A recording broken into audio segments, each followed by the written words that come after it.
Tonight we're interviewing legendary power lifter and good friend of Jeremy's, C.T. Fletcher. What's that have to do with boxing? Well, C.T. Fletcher is also a huge boxing fan and a boxing aficionado, and I would venture to say he is a boxing historian. This guy loves the sport and knows everything about it. Let's get into it.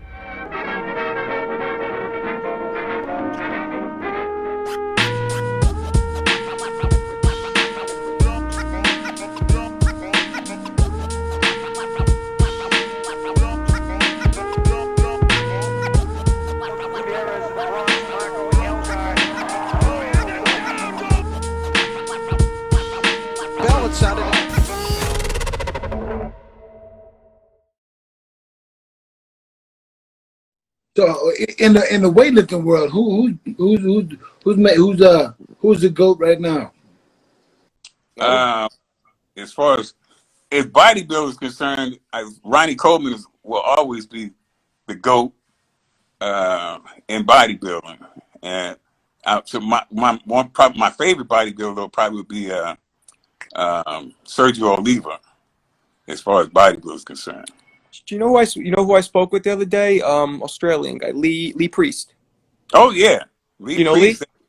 Yeah, he was unbelievable. He was unbelievable. His size and proportion for being a shorter guy, unbelievable. Yeah. What about CT Fletcher Jr.? I know he's lifting all kind of weights now too. Like, My son is gonna destroy everything I ever did. He's gonna make it look like child's play, because people compare him to me all the time, but they don't realize that when I was his age, I was nowhere near as strong as he is. So they're comparing him to me when I was at my best, but not when his age. Compared to him at his age, he kicking my ass.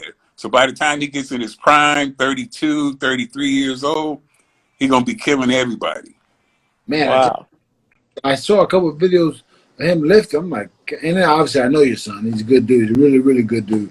Really humble kid too. Man, great job, CT. But man, motherfucker, I'm not a weighter. I could probably do 100 pounds, maybe 200 the most. I can't lift weights like that. Yeah, weights scare the shit out of me, man. I can't fuck with weights. What? My brother's a gorilla, man. Gorilla. His brother's big. Yeah, weights, I don't know. I feel like with fighting, right, Jeremy, for the most part, unless you're trying to gain weight to move up a class or whatever, most fighters don't fuck with, at least they don't fuck with heavy weights, maybe like light ones. They do light conditional weights, not right. Yeah, no, I wouldn't recommend heavy weights for boxers either. But I do think that lighter weights, higher repetitions is very good for boxers. And I've had quite a few MMA guys come through the gym and do some lifting. And, it's good for their strength, endurance, and be able to pull that knockout out in the 5th round, the main event with Bruce Buffer. Say, and it's time. Are you friends with any fighters besides Jeremy, like well-known fighters? Yeah, definitely. Well, Jeremy Williams, and then you got I trained he was the welterweight champ for UFC welterweight champ. God damn, you guys fucking me up now. Now my friend's gonna be mad at me. Kamaru Usman, we chat back and forth. He's one of the best ones out there right now, knocking everybody out. I say I have several, but I'm fucking old. I'm the GOAT. Right now, he was light heavyweight champ, John Jones. Now he's going to be the heavyweight champ. Good friend of mine, and I got quite a few in the UFC there. Any boxing that you're close with? Boxers, I know a few boxers. I knew Hercules Mike Weaver quite well because I used to bodyguard. But Alberto, he's pretty good friend of mine. He come by him a few times, and it's two brothers. Oh my God, Carlo. Huh? Charlo? No. These no, and they train right over there at Hill Street, Jeremy. Oh, When shit. when they in town, they train at Hill Street. And one is currently, I think he's got one of the welterweight belts or middleweight belt. And him and his two brothers, they both, I think, undefeated. God damn, Jeremy, help Not me the out. Charlo? I No, can't not help. I don't follow boxing anymore. you don't follow boxing. No, that's my position in the show here. Jeremy's the experience. He's like the Yoda. Man. Okay, so you keep up with it. I You got do. you I do. got what's happening. So I was going to ask you before we kind of get off the topic, but what would be your favorite fight, or maybe one or two fights of all time? Oh man. Favorite fight. Well, for as long as it lasted, Hagler Hearns has got to be up there. For as Yeah. long as it lasted, Hagler Hearns was a fucking barn burner. And Mm-hmm. then George Foreman and Ron Lyle. Really? I know that's before you guys' time, I but saw. if I seen it, you Ooh. gotta watch that fight, boy. That was a fight. Yeah, I watched that fight when I was a kid. My dad made me watch that. I was like, Oh man. I was like, Dad. I would ask him when I was a little kid, and I was like, Dad, don't that when they get hit, don't that hurt them? He was like, I don't know, son, because they ain't falling. These guys punch each other so many effing times. It's crazy, man. What's your favorite fight of all time? I'm sorry, what? What's your favorite fight of all time? My favorite fight of all time? Yes, sir. Hey, Drew, I don't even have one. I dislike them all. What?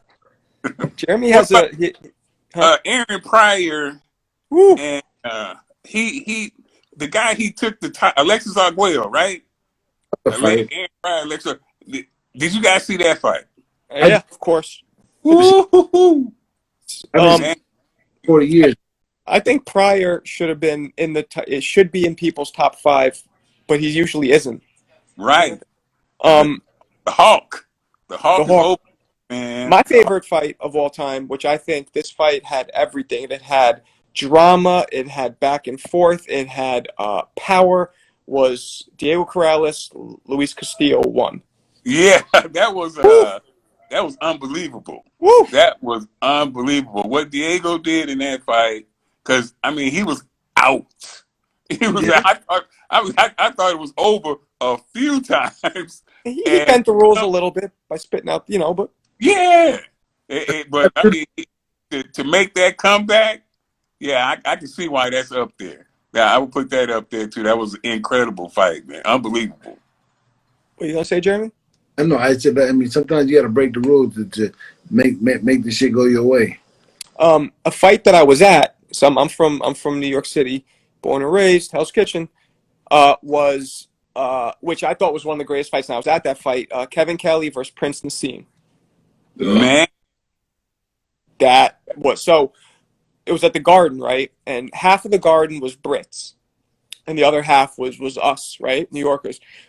And every time, because both guys were getting dropping like flies, every time one guy would drop, half the stadium would stand, the other half would sit. And it kept going back and forth, back and forth. It was so dope. Oh man, yeah, that's well, that's Ron Lyle and George Foreman. That's how that was too. But going back even further, Yvonne Durrell and Archie Moore. Now I know y'all probably don't even know who the hell either one of them is. No, I know who Archie Moore is. But when he fought Yvonne Durrell, it was the same kind of thing. I think Archie was knocked down 4 or 5 times, counted out. Just you thought he was dead, you thought he wasn't going, but he kept getting back up, and wanted to fight by knockout. It was incredible. Wow. I'm a big time boxing fan. I love boxing. I see that. So, just so our audience knows what the initials on your hat stand for. Oh yeah. You see, motherfucking set. ISYMFS. That means I don't give a damn what happened, what comes, what goes. As long as you living, as long as you breathing, you got another chance to make it right. So Steve motherfucker said. Wow. What was the name CT? Is that your birth name or is it something that was given to you? What? Yeah, it's not my birth name. I was given the nickname in the third grade. And my third grade teacher, Mrs. Berry, called me CT, and I've been CT. Well, I had it legally changed to CT, but it's not the name that I was born with. No. Are you at liberty to share the name you were born with? Yeah, I can tell you, it ain't no big ass secret. CT for Cetric with a T. CETRIC. Most of the time is a D. CEDRIC. And my best friend's name was Cedric. So my teachers Oh, had to distinguish between you two motherfuckers. So from now on, you're gonna be CT and you're gonna be CD. So I've been CT since third grade. oh, Got changed about 10 years ago.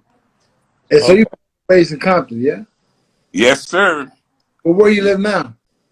I live in Long Beach. Oh, thank you. Yep, Long Beach. We homeboys now. See, if I'd seen you 30 years ago and you in Long Beach. 30 years ago, I'd have been 18. I'd have fought your big ass. Now, I don't know. How do Yeah. you, for people watching, how long have you guys known each other and how do you know each other? Oh, I'm glad you asked. Because I've been knowing Jeremy for probably before he knew who the hell I was, because I knew his dad. So I would see him, when he was a youngster, and I watched, that's how I know about Larry Johnson. I watched his career, from the very beginning. But he didn't know who the hell I was.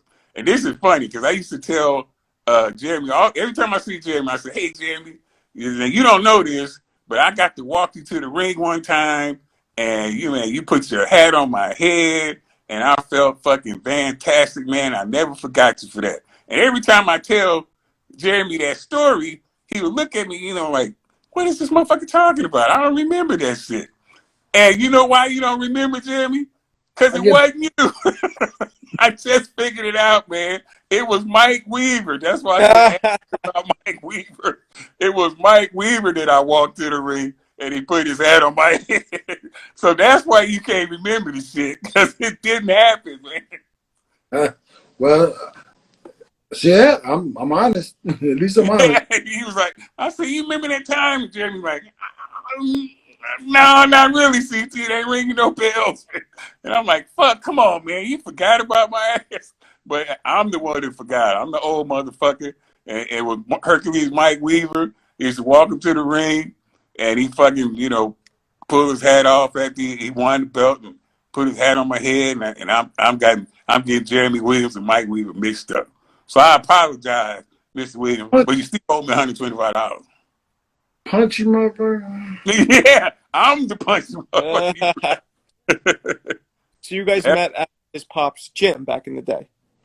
Oh yeah, oh yes, most definitely. I remember, if I remember correctly, when your dad first opened the gym, Ali came down, didn't he? 100%. Yes, he did. Hey, Sure, I tell that remember that. story. Oh yeah, Kelly. I was. Oh shit, like I said, I was. Ali was my hero, man. All my assignments in school, I would be pretending to be Muhammad Ali. I'd get up and do my little, I flew like a butterfly, I sting like a bee. Your hands can't hit, but your eyes can't see. I'd do my imitation. I was out punching it and bouncing around my toe. So when I heard that your dad was opening the gym with Muhammad Ali, I stood in line for I don't know how long, because I wanted to see my hero. So many people. Muhammad Yep. Ali, Rolls Royce, Wow. but he was like regal, like a king. Absolutely. But he was the nicest person to Yep. everybody. Yep. Absolutely.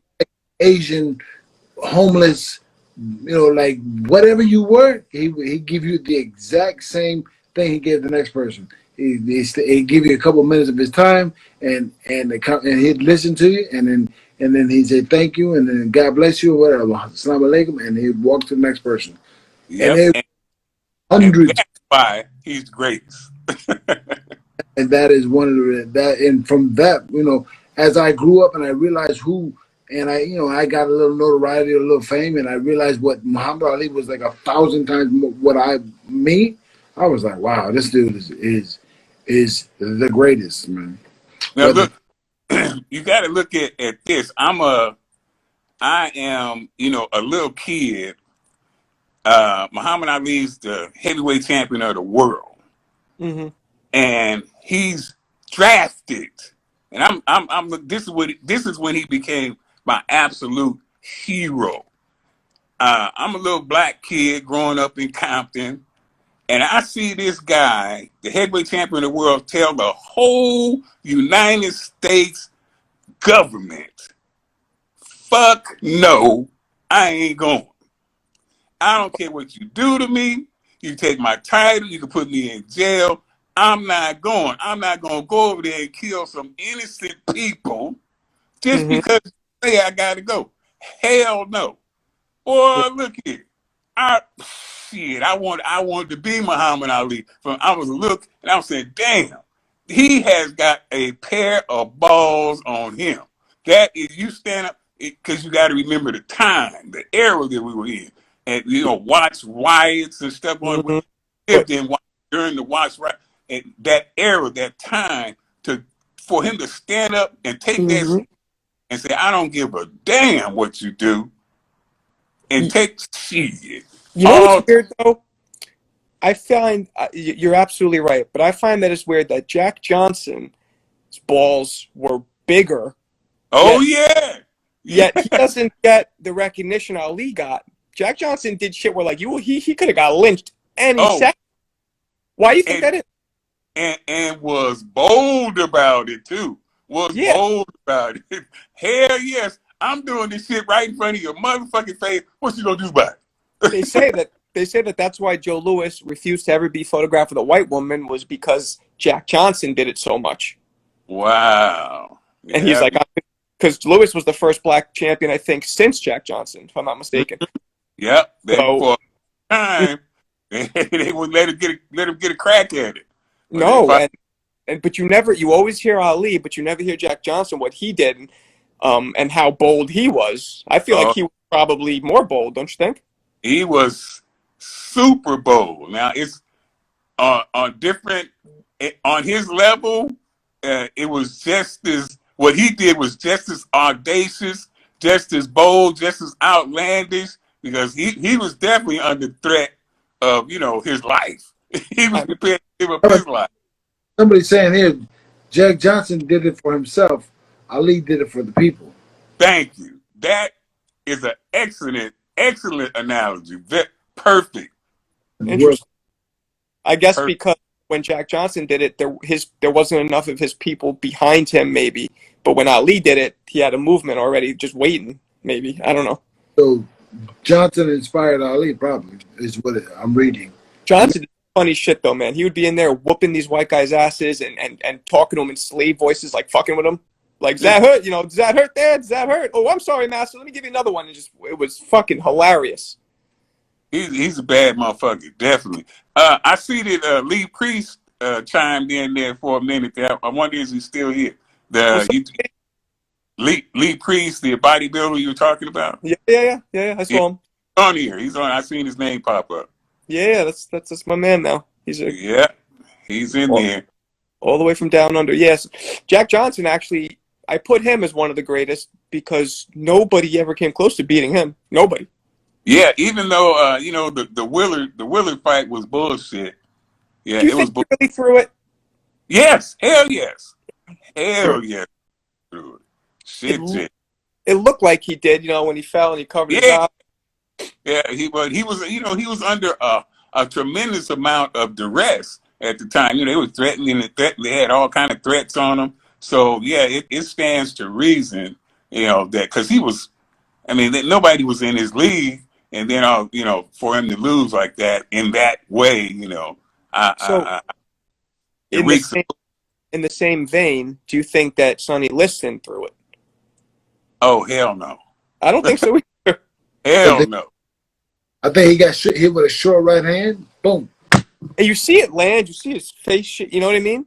Yeah, a I, lot of people. Sonny was a bad dude, But I mean, you're right. You can see that that anchor punch, as Ali called it, the anchor punch. He caught him with it. He actually touched him with it. Now, if they had a close-up film and you can see that it didn't touch him, then you might have an argument. But if you look at it, they showed you close-up. He actually got hit, and he actually went out. And it was just Ali had his number. I think Ali was his skill, and also he was in his head. He was in his head big time. He fucked him up, and a fighter that's messed up in the head, they can't perform at the best of their ability. Well, No, they cannot. people forget the first fight too. People don't really talk about this much because it didn't really make a difference in the outcome. But Liston was getting fucked up so bad he rubbed something in his eyes, whatever it was. Don't say that. Yep, I knew it. He had that liniment or whatever it was, and Ali couldn't see. No, and he still won. Still whooped his ass. Could not see. And he said he wanted to quit almost, but they wouldn't let him do it. They finally got it washed out, and once he could see what he was doing, it was over. It was over. I just kind of in the same vein of that. I just saw this interview. I'm going back now to the Pryor Arguello fight when they said, pass me that bottle. Yeah. I just saw an interview from somebody who was in Pryor's corner, and said that he says what it was. He said that they took water and they crushed up asthma tablets and put it in the water. So when he drinks it, and I don't think that's illegal, by the way, it just opens up his breathing a little bit. Wow. Because I know when he hit that bottle, yeah, but you know what? But you know what? In the rematch, he beat him even worse, and there was no bottle, no nothing. Yeah, no bottle, so they can't blame it on the bottle. But I don't think tablets. Jeremy, do you know with asthma tablets would that be illegal? Pop some shit like that? Yes, anything but water. Really? Say nothing. Water. I'm sorry. You can't even drink like fucking Kool-Aid or soda or something. Nothing. When I was fighting and back then, nothing but water. Oh shit! I didn't know that. I thought it was just any liquid is fine. As long as it's not illegal, Gatorade, but no Gatorade, just water. Saying they do Gatorade, but that makes no sense because there's electrolytes take 4 hours to get in your system. So what's the difference? But your water when you're fighting championship fights.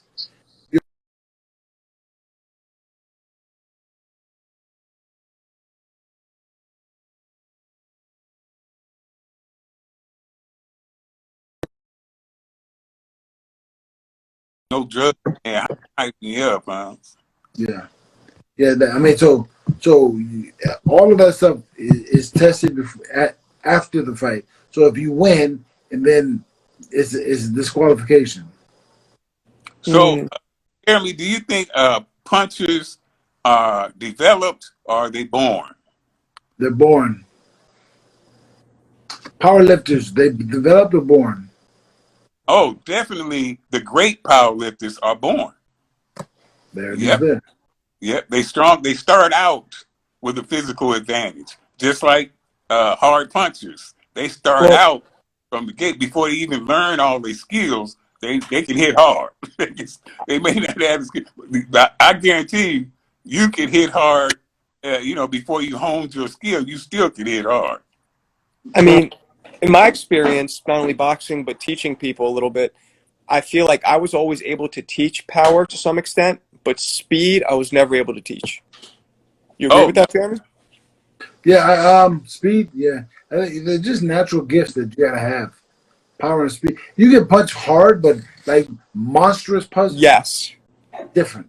But if you teach somebody how to leverage the punch, get their body weight behind it, you could teach them how to hit hard, but the speed you just can't. No. As fast, but like people with monstrous power and crazy speed, it's gifts. Yeah. Like you, Jeremy. Yeah. Absolutely. Well, ACT, I gotta go. Marco's gotta go. Thank you so much for spending time with us. Let's do this again, man. Let's definitely do it again. Thank you guys for having me. I had a ball. Thanks. Definitely, man. Thanks so much. We'll talk soon.